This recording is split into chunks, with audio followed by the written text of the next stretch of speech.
پچھلے دنوں ایک 22 سالہ بچہ نے 55 منٹ مجھے فون پہ صرف ماں بہن کی گالی نہیں دی، باقی سب کچھ کیا، اور میں 55 منٹ سنتا رہا۔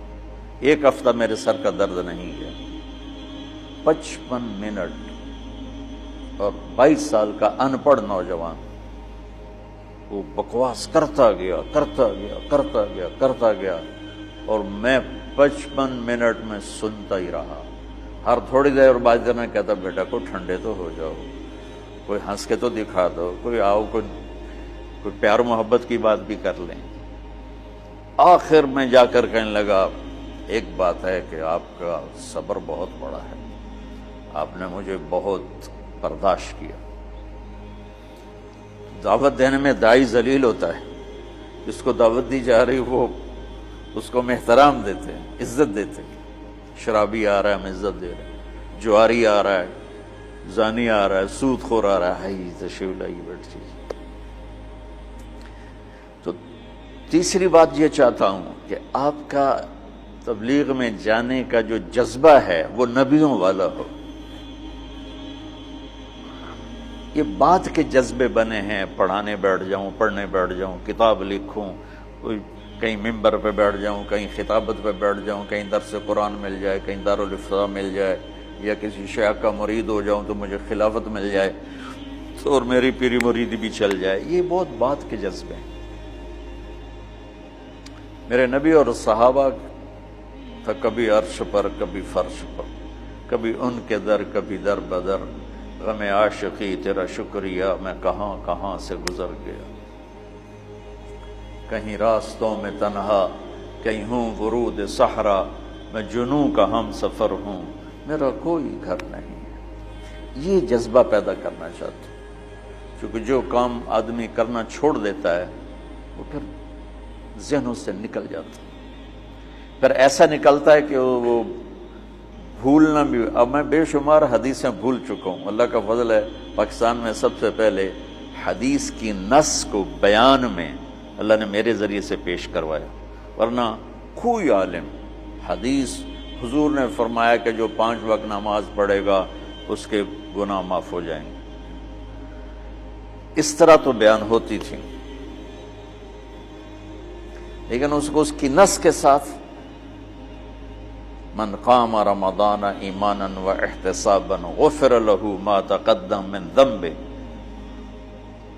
اور یہ میں نے نا، یہ ہے بات 82 میرا بیان تھا لاہور مرکز میں فجر کے بعد، تو اس کے بعد میں بیٹھا ہوا تھا تو دو بالکل نہیں وہاں نہیں، ادھر مترا والی میں اجتماع تھا، تو میرا بیان ہوا عصر کے بعد، مغرب کے بعد مولانا نذر الرحمان صاحب، تو میں مسجد میں بیٹھا تھا تو دو بالکل ان پڑھ بوڑھے آپس میں تبصرہ کر رہے ہیں، پنجابی تھے، یار وہ مولوی بچہ جو ہے یہ تو حدیثاں ہی پڑھی گیا، وہ اتنا اثر لے رہے تھے اس کی، قرآن ہی پڑھی گیا، حدیثاں ہی پڑھی گیا۔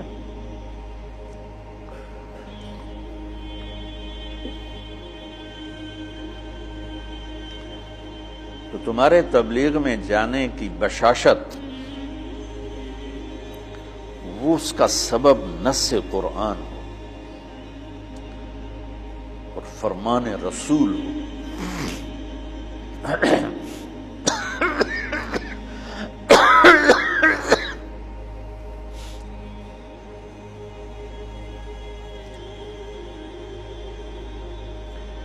تو اس لیے میں نے یہ مدارس بنائے کہ اللہ میرے ذریعے سے ایک ایسی نسل تیار کر دے میرے دنیا سے جانے سے پہلے جن کو علم میں رسوخ، علم ذوق، علم و باج کرے فقیری، کافر مرے دیوانہ ہو، سہ وریاں کرے عبادت کلو اللہ تو رہے بیگانہ ہو۔ یہ سلطان باہو رحمت اللہ علیہ کا فرمان ہے کہ علم کے بغیر جو فقیری کرتے ہیں تو دیوانہ ہی ہوتے ہیں، پاگل ہوتے ہیں، شریعت کا ہی نہیں پتا تو فقیری کیا کرنا۔ ہمارا ایک دوست تھا، جب ہم لاہور پڑھتے تھے تو گدی نشین کے نا فیملی سے تھا، تو جب اس کے پاس پیسے ختم ہوتے وہ ایک مریدوں میں چکر لگا کے پیسے اکٹھے کر کے آ جاتا تھا۔ اب ہم تو باپ کے پیسوں کا انتظار کرتے تھے، وہ مریدوں سے لے کے آ جاتا تھا۔ تو کہنے لگا ایک جگہ میں گیا تو کہا ہمارے جو ہوتے تھے نا چیلے، وہ بڑے ٹرینڈ ہوتے تھے، یعنی ہمارا تصور بٹھانے کے لیے۔ تو کہا میں ایک جگہ گیا تو ایک مرید اپنے بچے کے ساتھ ہے، تو وہ بچہ کہتا ابا یہ پیر دی تا داڑھی کوئی نہیں۔ تو میرا جو چیلا بیٹھا تھا کہا ہوئے چکا، پیران دی اندر داڑھی ہوندی۔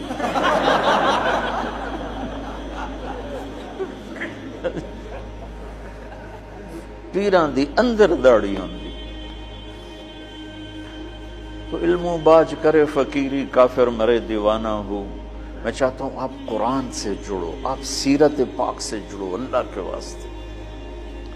سکھ ریت روش منصوری نو، ہن ٹھپ رکھ کنز قدوری نو۔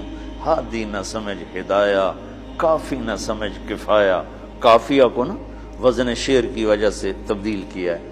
کافی نہ سمجھ کفایہ، کر پرز شرع وقایا۔ یہ دل قرآن کتاب ہے۔ قرآن سے جڑو، سیرت پاک سے جڑو، براہ راست اس سے اثر لو۔ عالمگیری میں یہ لکھا ہے، فتاوی محمودیہ میں یہ لکھا ہے، فتاوی رشیدیہ میں یہ لکھا ہے، فتاوی دارالعلوم دیوبند میں یہ لکھا ہے، وہ ہمارے سر آنکھوں پر ہے، لیکن ہم مستدل حدیث کو بنانا چاہتے ہیں، ہم سیرت سے اثر لینا چاہتے ہیں۔ میرے نبی نے یہ کیا، میرے نبی نے یہ، ٹھیک ہے ہم مقلد ہیں، ہم غیر مقلد نہیں ہیں، اور ہم علماء دیوبند کی تحقیق پر راضی ہیں۔ ہاں چھوٹا موٹا اختلاف تو ہر پڑھنے والا کرتا ہی ہے، تو اس کا مطلب یہ نہیں ہوتا کہ وہ اس سے نکل گیا ہے، جزوی اختلاف ہر جگہ ہوتا ہے۔ تو تم سیرت سے جڑو، تم قرآن سے جڑو، تمہارے اخلاق عالی شان، تمہیں اللہ کا پیغام پہنچانے کا تمہارے اندر جذبہ ہو۔ یہ تین چیزوں پر میں نے ان مدارس کی بنیاد رکھی۔ اس میں کامیاب ہو سکوں گا یا نہیں ہو سکوں گا یہ تو میرا اللہ ہی جانتا ہے، لیکن میری کوشش اسی پر ہے کہ میں، چونکہ ہماری نسل جو آج مدارس سے تیار ہو رہی ہے وہ انتہائی منفی ذہن کی تیار ہو رہی ہے، اور ایک بچہ معصوم ذہن کے ساتھ آتا ہے اور 11 سال 15 سال کے بعد جس بھی مکتب فکر سے وہ نکلتا ہے وہ باقی سب کی نفرت لے کے نکلتا، اس کے دل میں کسی کے لیے محبت اور ہمدردی نہیں ہوتی۔